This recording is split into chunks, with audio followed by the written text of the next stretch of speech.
11th chapter planning. So ఈ planning అనేటువంటి దాంట్లో సో ఏమేమి నేర్చుకుంటామంటే so year plan, unit plan, lesson plan, micro planning. So ఇవన్నీ ఉంటాయి ప్లానింగ్లో, రైట్. ఇందులో ఫస్ట్ ఆఫ్ ఆల్ ప్లానింగ్ అంటే ఏమని, డెఫినేషన్ ఏమని, definition: the organization of the given material based on the time is called planning. The organization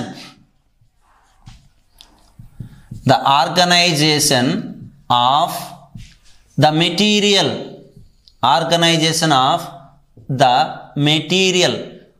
based on the allocated time period. So time పీరియడ్ని బట్టి మనకి ఇచ్చినటువంటి మెటీరియల్ని ఆర్గనైజ్ చేసుకోవడాన్ని ఏమంటామంటే ప్లానింగ్ అంటాం. Is called planning. So organisation of the material based on the allocated time. So మనకి ఇచ్చినటువంటి సమయాన్ని బేస్ చేసుకొని మెటీరియల్ను ఆర్గనైజ్ చేసుకోవడాన్ని ఏమంటామంటే ప్లానింగ్ అని అంటాం. ఏమంటాం? ప్లానింగ్. సో ఈ ప్లానింగ్ వచ్చేసి క్లాసిఫికేషన్. ప్లానింగ్ క్లాసిఫికేషన్ ఏమైనటువంటిది గమనించినట్లయితే based on time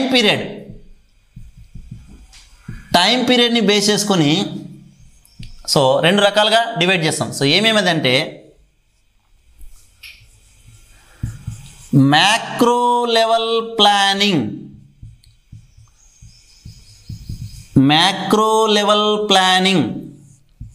so macro level planning. Number 2 micro level planning. Micro level planning. So రెండు రకాలుగా ప్లానింగ్ డివైడ్ చేస్తాం. మ్యాక్రో లెవెల్ ప్లానింగ్ అంటే ఏమని, సో దేనికైతే ఏ ప్లానింగ్ చేయడానికైతే ఎక్కువ సమయం అవసరం అవుతుందో దాన్ని మ్యాక్రో లెవెల్ ప్లానింగ్ అని అంటాం. Macro level planning. సో ఏమేమి వస్తున్నాయి ఇక్కడ అంటే year plan,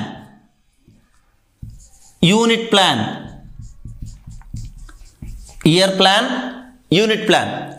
micro level planning అంటే ఏమని, సో ఏదైతే ప్లానింగ్ చేయడం కోసము తక్కువ సమయం అవసరం అవుతుందో దాన్ని మైక్రో లెవెల్ ప్లానింగ్ అంటాం. సో మైక్రో లెవెల్ ప్లానింగ్కి వచ్చేసరికి lesson plan,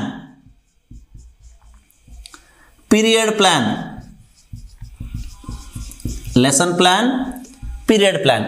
so this is the classification of planning based on time period. So time పీరియడ్ని బేస్ చేసుకుని సో ఈ రకాలుగా క్లాసిఫికేషన్ అనేటువంటి చేస్తాం, right. So what is year plan? Year plan అంటే ఏమని, the material that is being distributed throughout the year. So year మొత్తానికి సంబంధించి year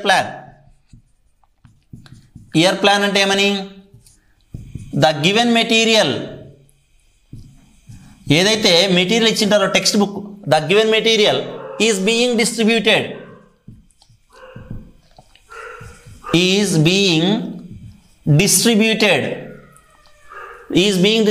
through out the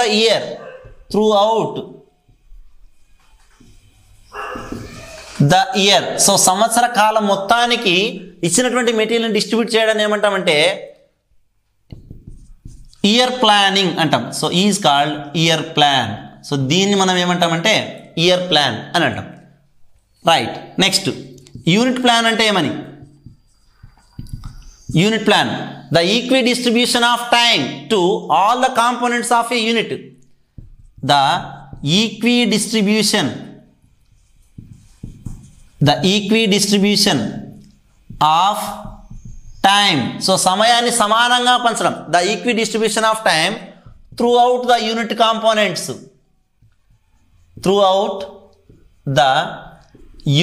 components. యూనిట్లో ఉన్నటువంటి కాంపోనెంట్స్ అన్నింటికీ సమానంగా డిస్ట్రిబ్యూట్ చేయడాన్ని ఏమంటామనంటే యూనిట్ ప్లాన్ అని అంటాం. నెక్స్ట్ లెసన్ ప్లాన్ అంటే ఏమని, lesson plan. So time allocation, that means the equidistribution of time.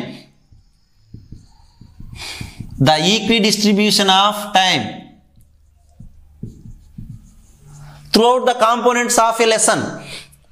throughout the components of a lesson.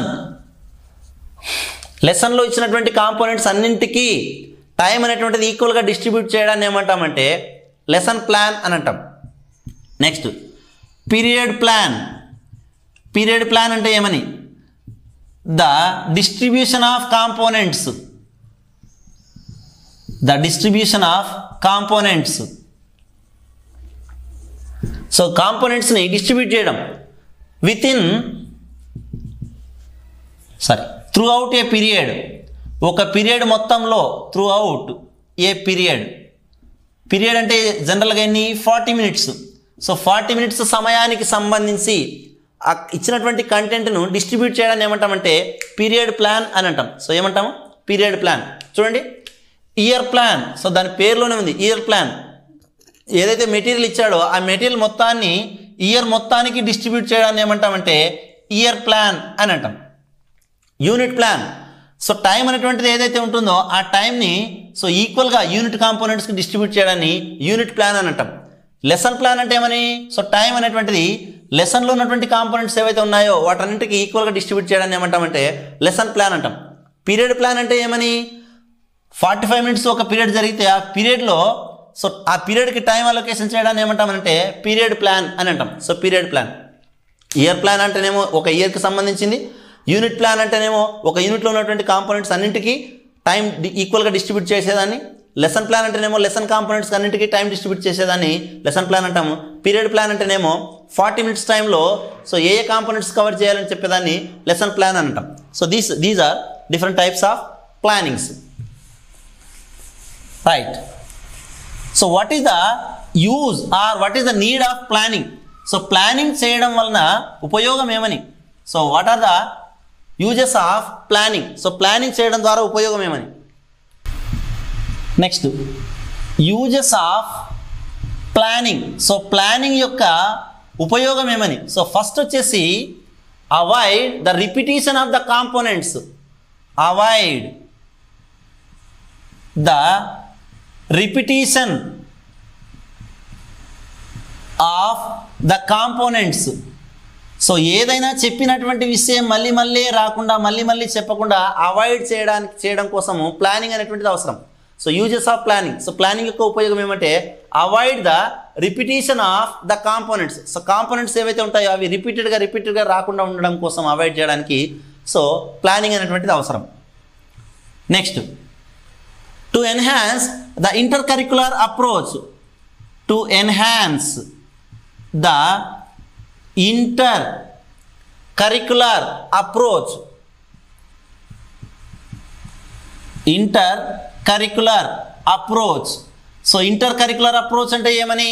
The relationship between the subjects of a particular grade.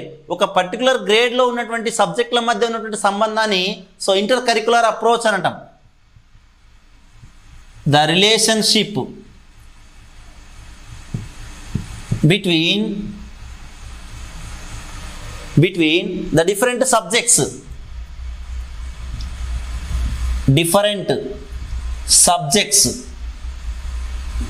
of the same grade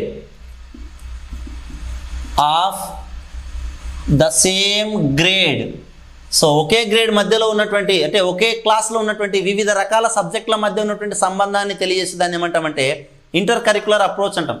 planning అనేటువంటిది ఎందుకు అవసరం అంటే to enhance the inter curricular approach. Inter curricular approach అనేటువంటి దాన్ని enhance చేయడానికి. So what is the use of inter curricular approach? So inter curricular approach యొక్క ఉపయోగం ఏమని? ఫర్ ఎగ్జాంపుల్ ఎన్విరాన్మెంట్ అనేటువంటి లెసను ఇంగ్లీష్లో ఉంది అని అనుకుందాం. ఇంగ్లీష్లో ఉంది అని అనుకుంటే సో ఇదే లెసనే బయాలజికల్ సైన్సెస్ లేదా environmental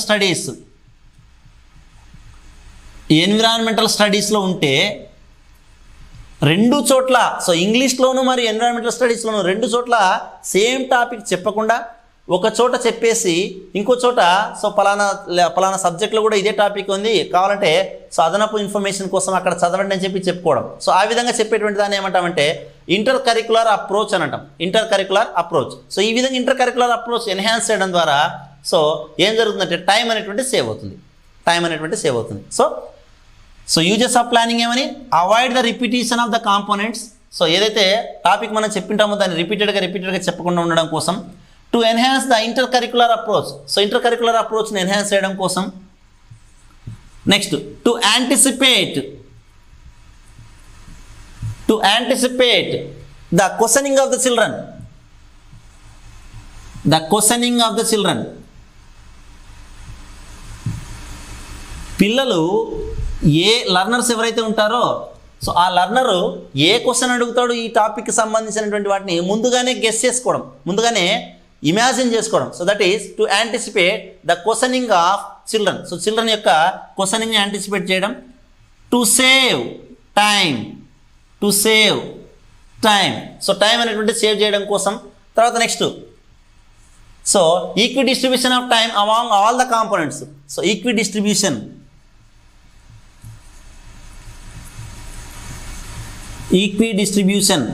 of time among all the components. So అన్ని కాంపోనెంట్స్ మధ్యన సో టైం అనేటువంటి దాన్ని ఈక్వల్గా డిస్ట్రిబ్యూట్ చేయడం కోసం.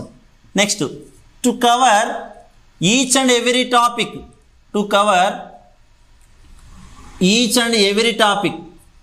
సో ప్రతి టాపిక్ని కవర్ చేయడం కోసం ప్లానింగ్ అనేటువంటిది అవసరం. So these are the important features of planning. So planning యొక్క ఉపయోగాలు ఏమి అని అంటే so avoid the repetition of the components యొక్క రిపిటేషన్ అవాయిడ్ చేయడం. To enhance the inter curricular approach. So inter curricular అప్రోచ్ని ఎన్హాన్స్ చేయడం. తర్వాత anticipate the questioning of the children. So పిల్లలు ఎటువంటి క్వశ్చన్స్ అడుగుతారనేటువంటి విషయాన్ని ముందుగానే యాంటిసిపేట్ చేయడం. To save time. So time అనేటువంటి సేవ్ చేసుకోవడం కోసం. Equi distribution of time. So time అనేటువంటి సమానంగా పంచుకోవడం కోసం. To cover each and every point of the syllabus. So సిలబస్లో ఇచ్చినటువంటి ప్రతి టాపిక్ని కూడా కవర్ చేయడం కోసం ఉపయోగపడుతుంది. So these are the uses of planning. So planning చేయడం వలన ఉపయోగాలు ఇవి.